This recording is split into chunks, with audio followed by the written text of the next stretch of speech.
Hi everyone, thank you so much for joining us today. We have with us a guest speaker session today with Yilun Zhao. Yilun is a PhD student at Yale University working with Professor Arman Kohan on natural language processing and large language models. His research interests are focused on AI for research and expert level knowledge intensive multimodal reasoning. Thank you so much for taking out your time and I'll pass it over to you. Yeah, and thanks for the introduction and for having me here today. I'm quite excited to have the chance to share our benchmark work named MMVU, which is designed to measure the expert level multidiscipline video understanding.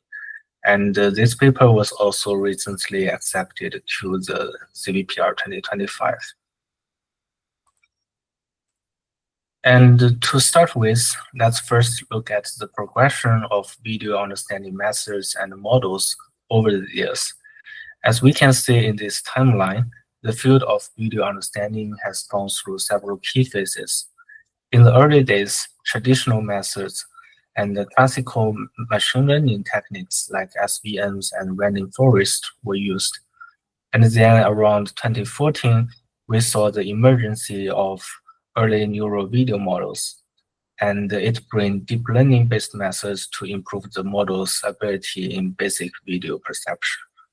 And moving forward to 2019, self-supervised video pre-training became a major trend, and models are pre-trained on a huge amount of video data for better video representation learning.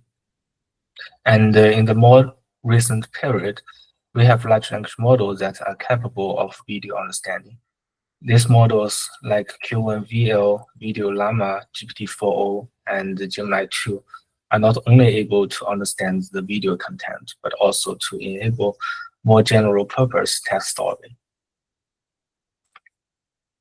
And multimodal models are also quickly making their way from research into the real-world use. By understanding both the video and the language, they are powering a bunch of exciting applications. And as we can see today, big players like OpenAI and Google have shown some really impressive demos with their model release. For example, GPT-4o and Gemini 2 that can interact with the visual world and help with the everyday task. And this latest model can answer questions about video content and be used to build a better robot or even playing video games like Minecraft. And it's a clear sign that multimodal AI is becoming more practical and impactful nowadays. And besides the everyday task, multimodal models can also help experts in specialized domains.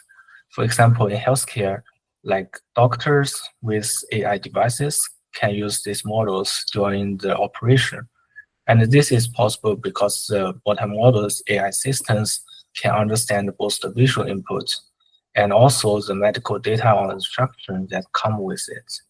So in this way, the AI is not replacing the experts, and but just helping them make better decisions.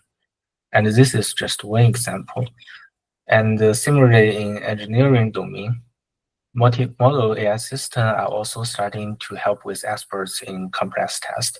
For example, the model can be used for safety concerns detection in the factory and help engineers to identify potential issues in real time. And another example is in social science.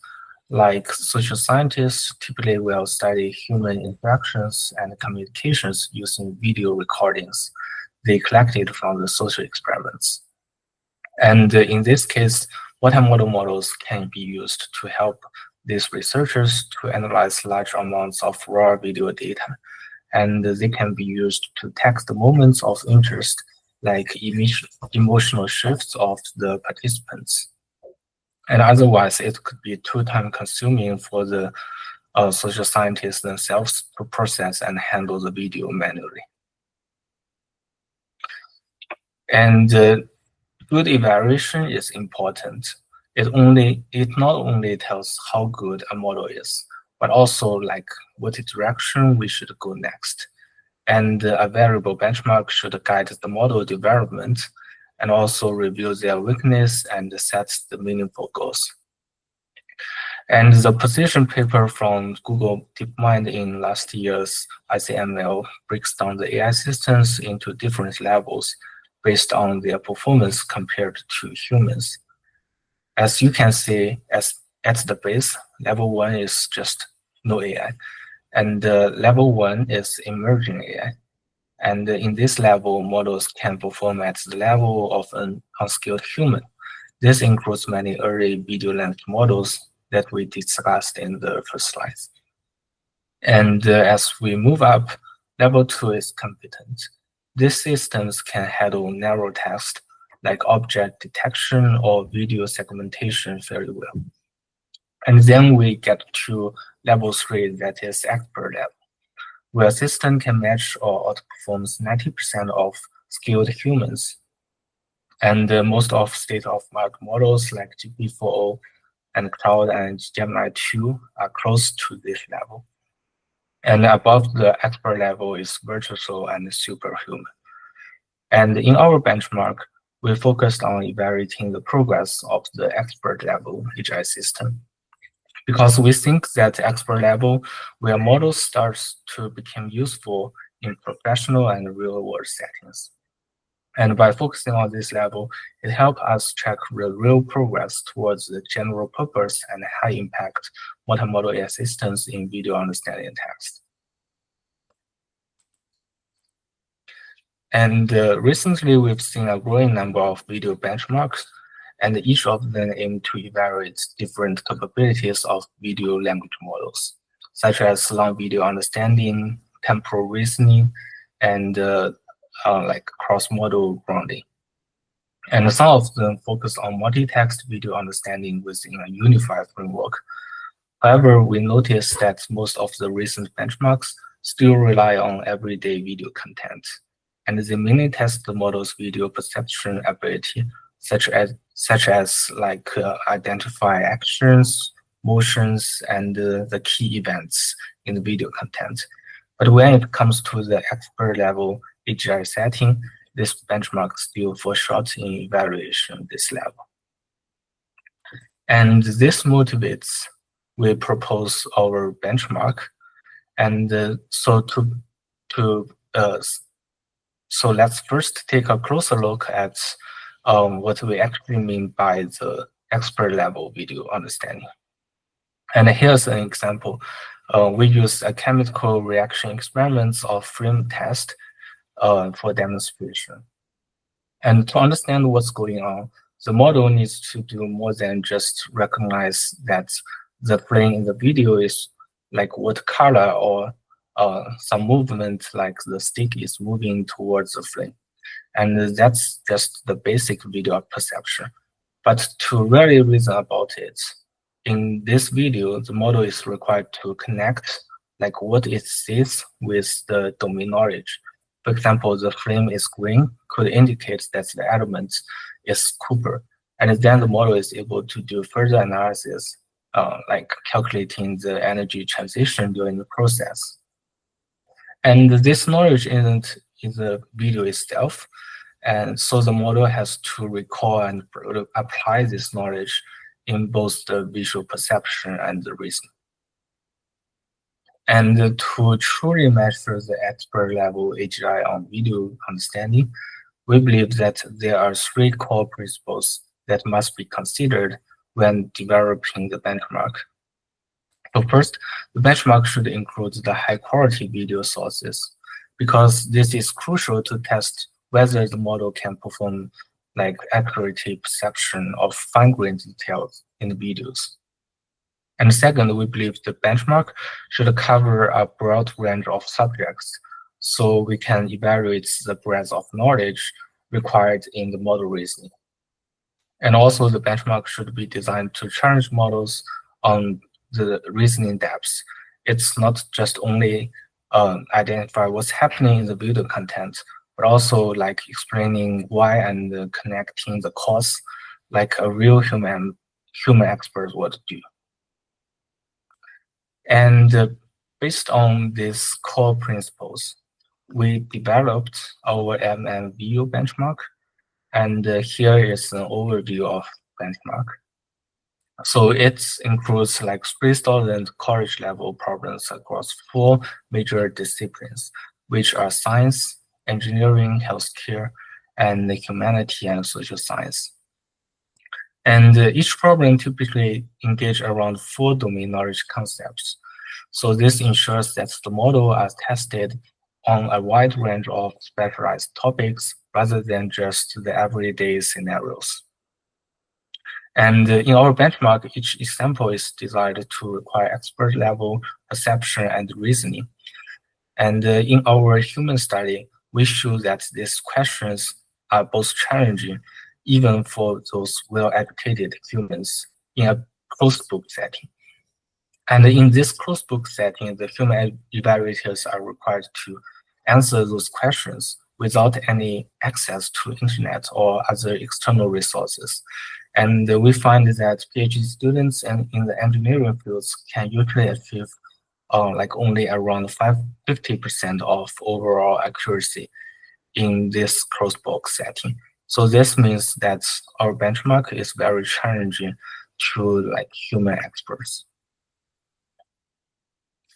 And since the release of our benchmark in late January this year, it has been widely used in the version of several recent video models, such as Video Llama 3, Q1 VL 2.5, Intern Video 2.5, Video Trap 2, and also Video Hour. And next, we discuss the data construction pipeline. It mainly includes 3 steps. So in the beginning, we first conduct a user study that involved more than 100 undergraduate and graduate students. And in the questionnaires, we asked those users to read our guidelines. And for each of them, we asked them to provide 1 QA example in their area of study. This can help us to identify like which subjects we should include it to evaluate the expert level video understanding. Because in some subjects, we find it's hard to come up with like video content that requires expert level video understanding. Or in some subjects like sports, it's challenging to source those videos with Creative Commons license. Yeah, and it also allows us to refine the annotation pipeline based on this user study. And in the end, we finalized to find out 4 major disciplines with 27 subjects to be included in our benchmark. And then we recruit 67 expert annotators. And we ensure that they are all 3rd or 4th years undergraduate students and graduate students. And before the annotation, each annotator is required to finish a training session to ensure that they fully understand the requirements and get familiar with our annotation interface. And we design a textbook guided QA annotation process to ensure the high quality of the data set. And I will detail this procedure in the next few slides. And after we finish the initial annotation, each example was reviewed by a second evaluator. And they are mainly required to check 2 things.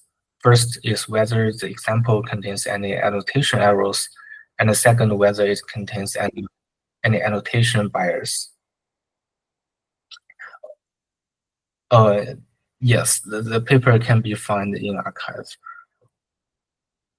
And for annotation bias, for example, if the current answer can be guessed solely from the question test, and the evaluators are required to revise those unqualified annotations.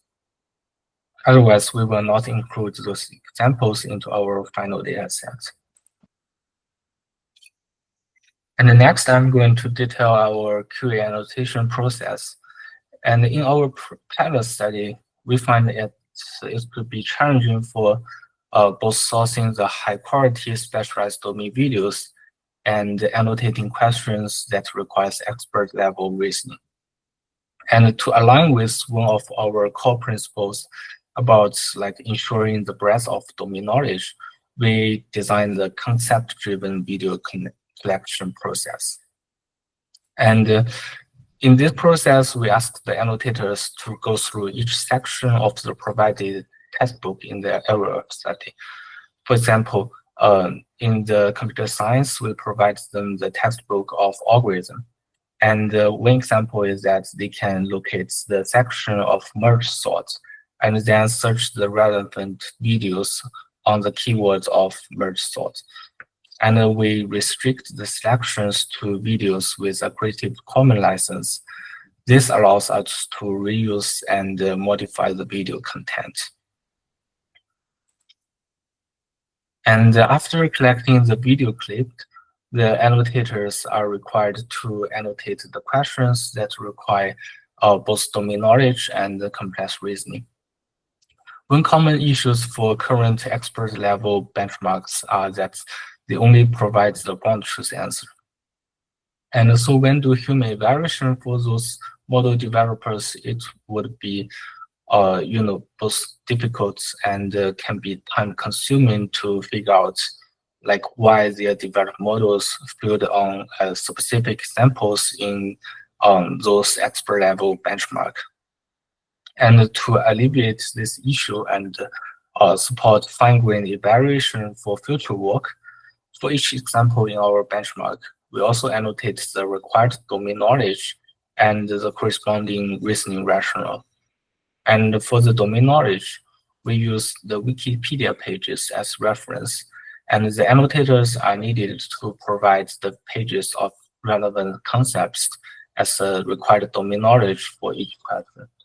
And on average, for each sample, it includes around 4 knowledge and 4 Wikipedia pages associated with it.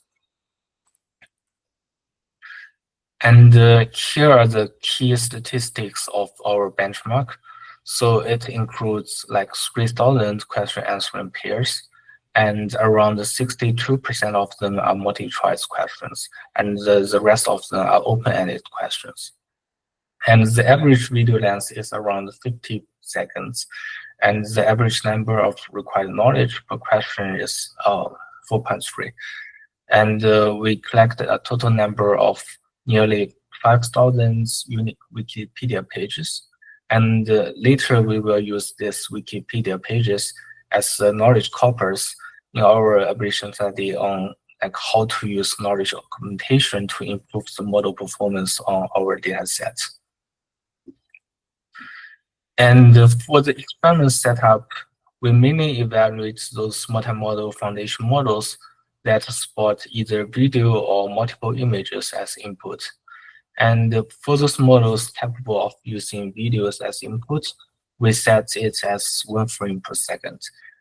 And for those models only support multiple image input, we choose the number of frames based on the maximum value that does not exist the model's input context window. And in our experiments, we evaluate both the train of thought setting and the direct answering setting. In the direct answer setting, the model just outputs the final answer without doing any reasoning. And for evaluation, we use GPT-4o-based evaluation, where we provide the ground truth reasoning rationale and the final answer, along with the model response to the GPT-4o model. And the model is instructed to return the final accuracy of 0 or 1 after do some extraction and reasoning. And such evaluation is also widely used in other recent benchmarks for evaluating the foundation models. And here is the results. We first show a comparison between the open source and the proprietary models on our benchmark. So we review that those cross-source models generally lead in accuracy, where open source models are catching up. They still lag behind the best systems in most cases.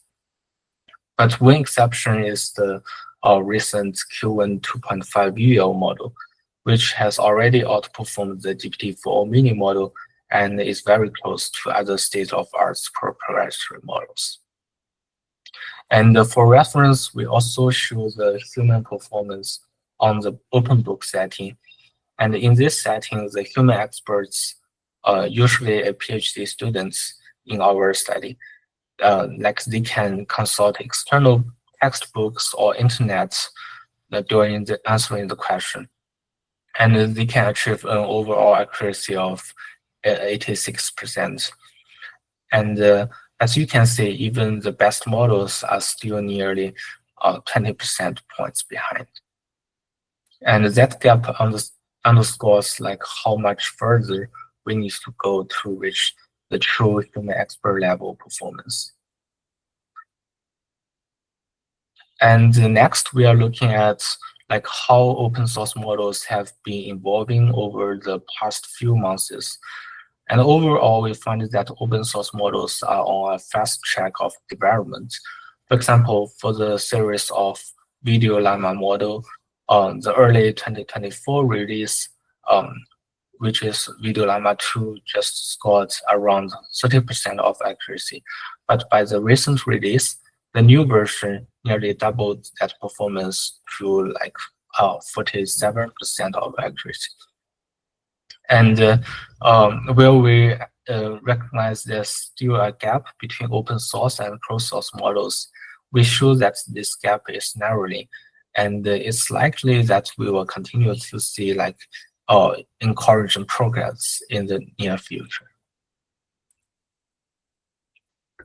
And one interesting finding in recent video benchmark is that several temporary work show that train of thought does not actually improve the model performance.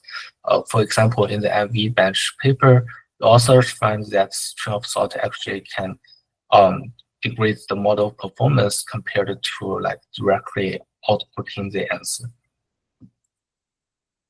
And the similar findings is also reviewed in the recent benchmark called the BSI bench, which focused on like evaluating LLMs in spatial reasoning in video setting. And in their work, the authors review that those advanced reasoning methods like train of thoughts and tree of thoughts can sometimes lead to performance decrease.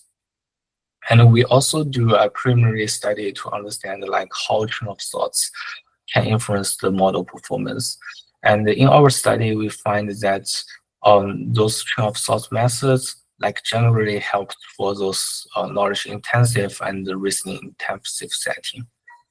And for those examples, just requires basic video interpretation and just visual perception. They do not help a lot. And in some cases, they can like even perform worse than direct answer. And we show that we show the comparison between the train of thought and direct answering on our benchmark. And in our setting, we show that COT generally outperforms the direct answering. And these results reflect the breadth of knowledge and depth of reasoning required by our benchmark. Yes. Any questions? Yeah, what's your intuition, at least, behind why some of the tree of thoughts or chain of thought methods actually degrade performance on many of the evals? Yeah, one interesting finding is that we find like for open source models, like when answering video questions, sometimes they actually only use the textual part of the question to solve the questions. Like they will analyze each options in the multi-choice questions, but during the whole process, they will like never ground it to the video content. And in such settings, we think like over-relying on those textual contents in the train of thoughts can actually harm the model performance. And also, it's also related to like how we can train a better video models that can actually like use and interpret the video data.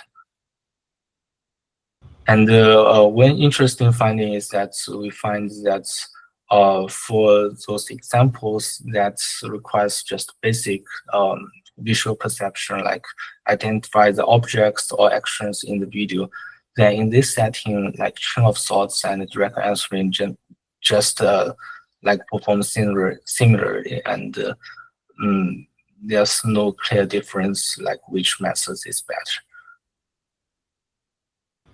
Gotcha. Helpful.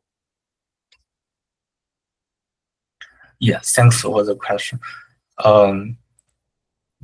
Yeah, and we also evaluate the recent reasoning models, like such as Gemini 2 thinking, OpenAI's over model, and the Cloud 3.7 Sonnet model. And they are able to do long chain of thought with test time compute. And we show that they achieve around like 5 to 10% accuracy improvement compared to the corresponding ordinary models. And the gap between this set of our models, reasoning models, and human expert performance actually gets closer.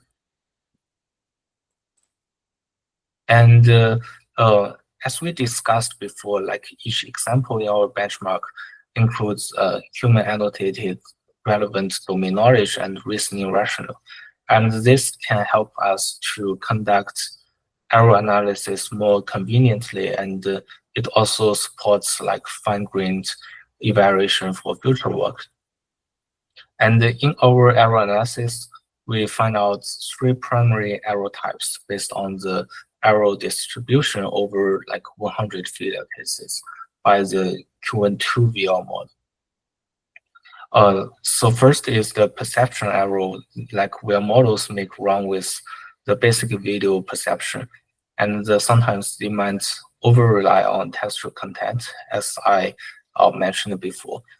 They will just use the textual part of the question to solve the problem, but never grounded their reasoning into the actual provided video content. And also, the models can fail to accurately recall or apply the relevant domain knowledge during the perception or reasoning procedure. And they are also likely to make reasoning errors, especially for those examples that requires complex and multi-step reasoning. And in our error analysis, we show that domain knowledge is important for both video perception and reasoning. As you can see in the last example, which is in the subject of electrical engineering, the model misused the domain knowledge in visual perception because it mistakenly identified the resistor in the video as an indicator. And this leads to the final errors. And in the right example from the subject of chemistry, and during the reasoning process, we find that the model lacks the domain knowledge to infer that the black color is shown in the video is actually not the metal itself, but just caused by the oxide. And this lack of domain knowledge in the reasoning process caused the final error. And so we show that lack or misuse domain knowledge is one of the major bottlenecks. And to better understand this, we conduct a knowledge augmentation analysis. And here we use the Wikipedia pages that we collected during the annotation as our retrieval corpus. And we evaluate like the rank setting with different form of retrieval queries. For example, we test those retrieval query with only questions, and with questions and the video description generated by the model itself, and also like what will the retrieval performance be when we concatenate with the model's initial response.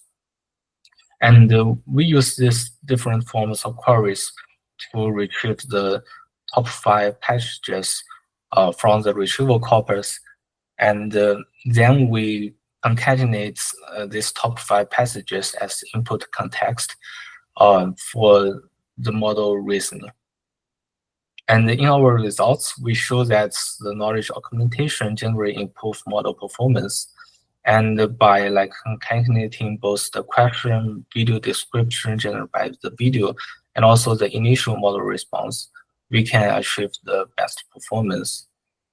And we also show that for the Oracle setting, where we provide the like ground truth domain knowledge to the model, then they can achieve like 7.3 accuracy improvements. And this shows are the upper bound of the improvements that can be brought by the knowledge augmentation.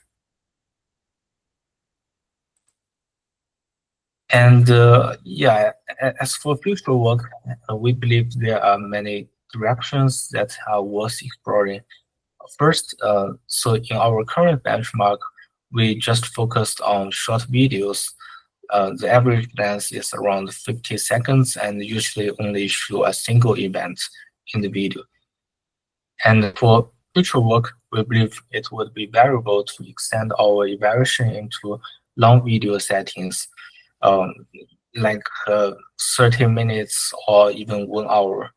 And in that case, the model needs to infer like between different events illustrated in the video and do reasoning over it, which we think is more challenging for measuring the expert AGI systems. And there are also several methods we believe that can be explored to enhance the model performance.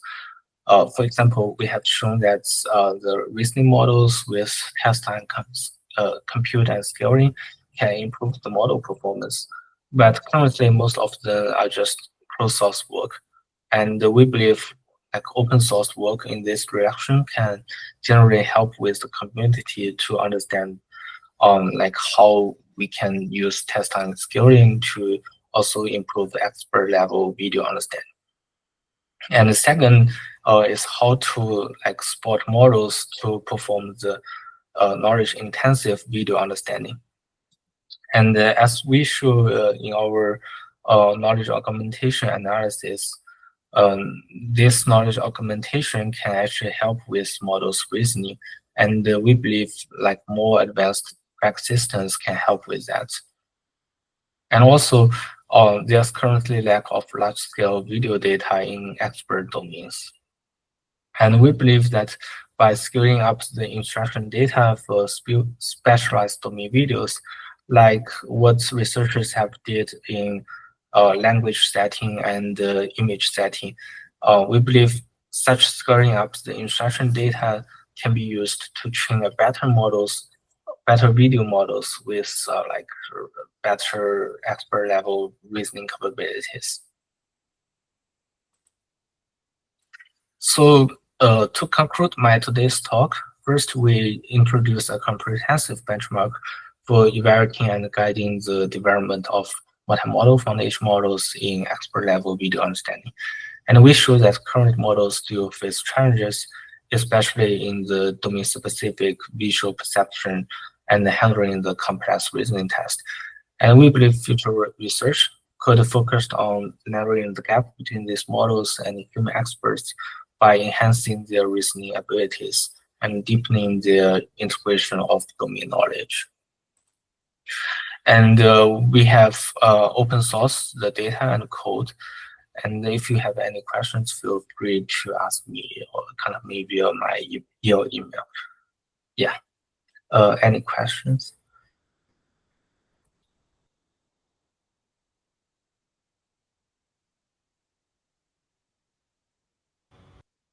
Yeah.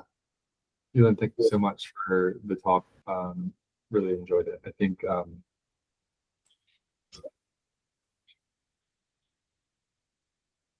yeah, I think my question for you is sort of around, I know you mentioned some of the different ways people might be trying to mitigate some of the issues, especially with like information, like knowledge retrieval.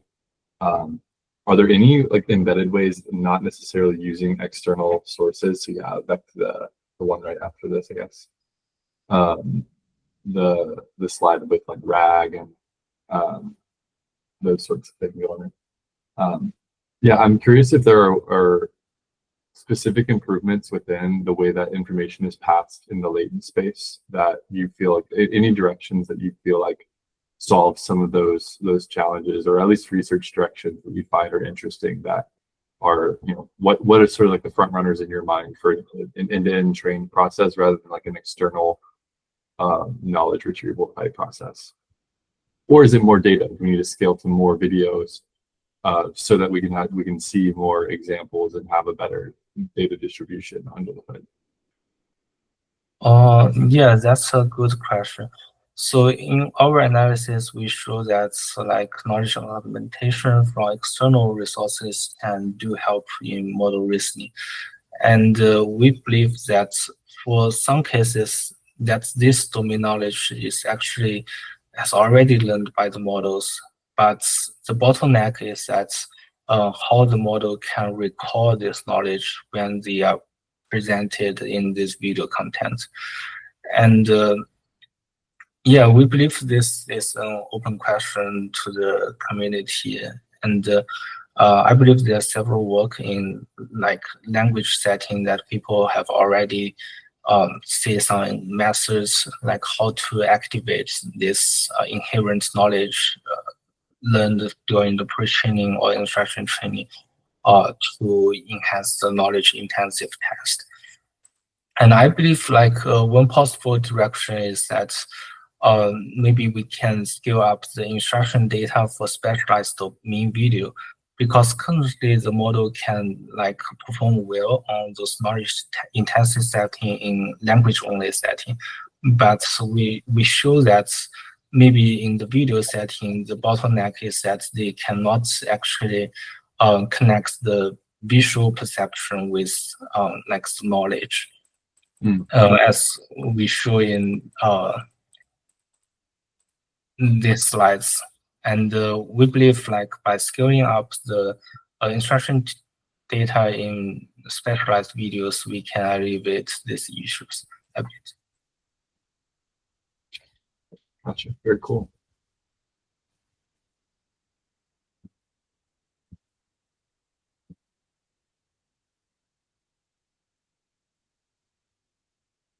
I think there's one in the chat too.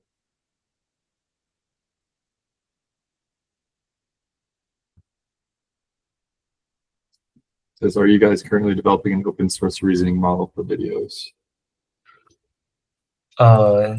Yeah, like we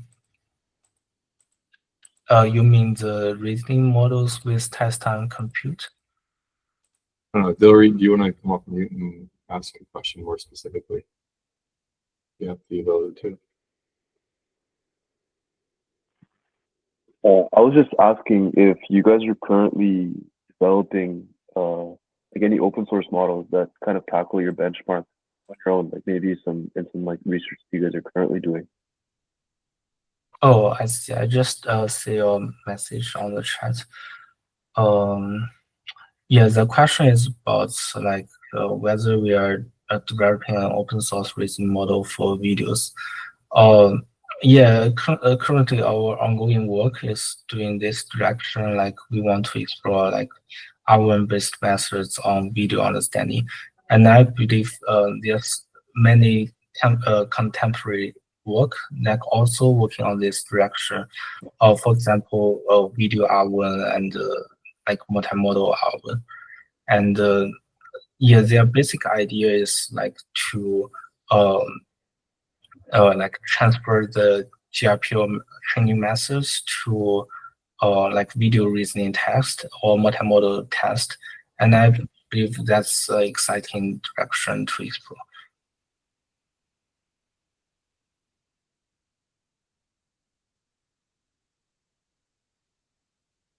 And regarding like synthesizing the generating the video text pairs for the text of video understanding, yeah, I think it's still an open area, but for the like image understanding, there's a recent benchmark from University of Waterloo Chen Wenhu's group, and they are exploring like use searching engine to like search the image and the text instruction data to train a better multimodal AI models. And I believe Such methods can also be adapted to the video understanding settings.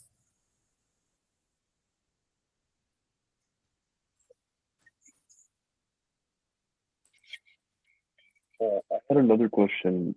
How are the open-ended questions evaluated when like these LLMs answer them?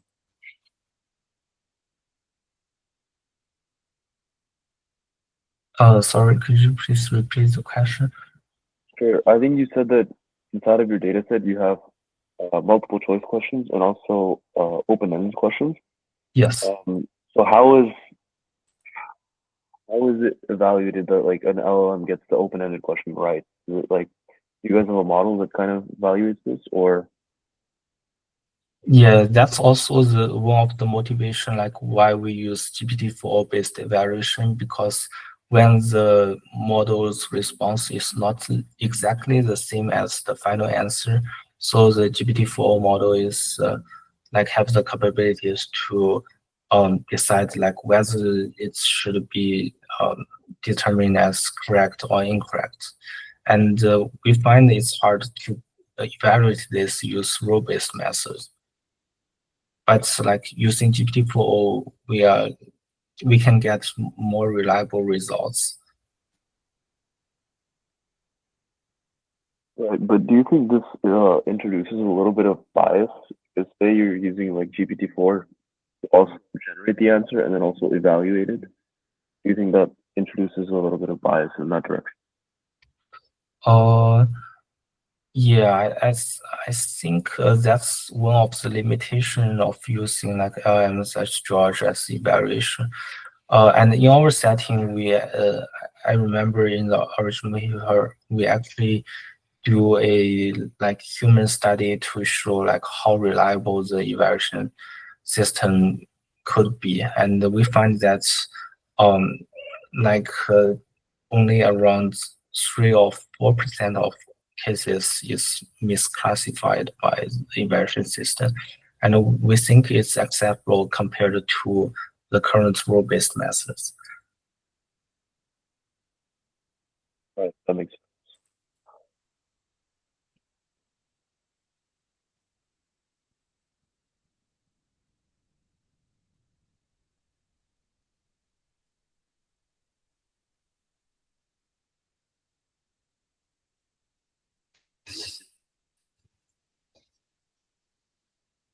Yeah, any other questions?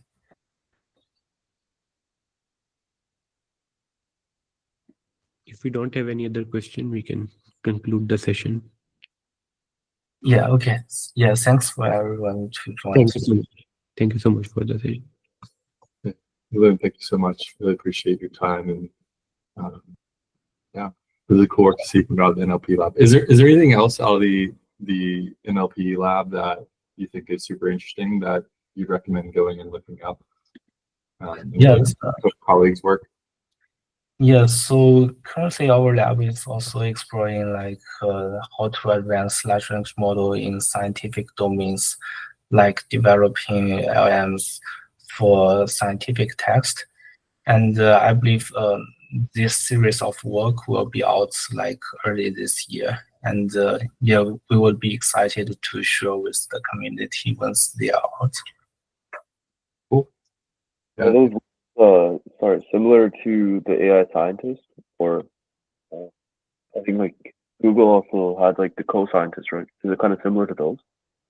Yeah, like we have several directions in this topic. Like first is how to develop in the agent systems, like AI scientist, but like the open source ones that can achieve similar performance. And the second is that how we can train a domain-specific language models that can handle the scientific test. And these projects are distributed by different PhD students, like in our lab. And I'm also working on one of these directions. Right. But isn't the AI scientist already open source? Are you planning to use open source models to like process the information, or is it in some other direction? Yeah, so currently, like deep research projects from OpenAI or Google DeepMind, they are mostly focused on like literature review type questions. And what we want to explore is whether like LLMs can help with on the whole research process, like designing the proposing new research ideas and then designing experiments to verify it, and generating the experiment code to actually execute it, and finally like generating the feedback or like peer review to review their self-work. And we are interested in the whole pipeline of this research process, and we are basically interested in how we can like accelerate the researchers' workflow using the current large language models. And I believe there's still many open questions to explore in this direction. Thank you so much. Very cool. And I'll be at CVPR too, so I'll be on the lookout for you. Might message you beforehand to see where you are. Yeah, looking forward to it.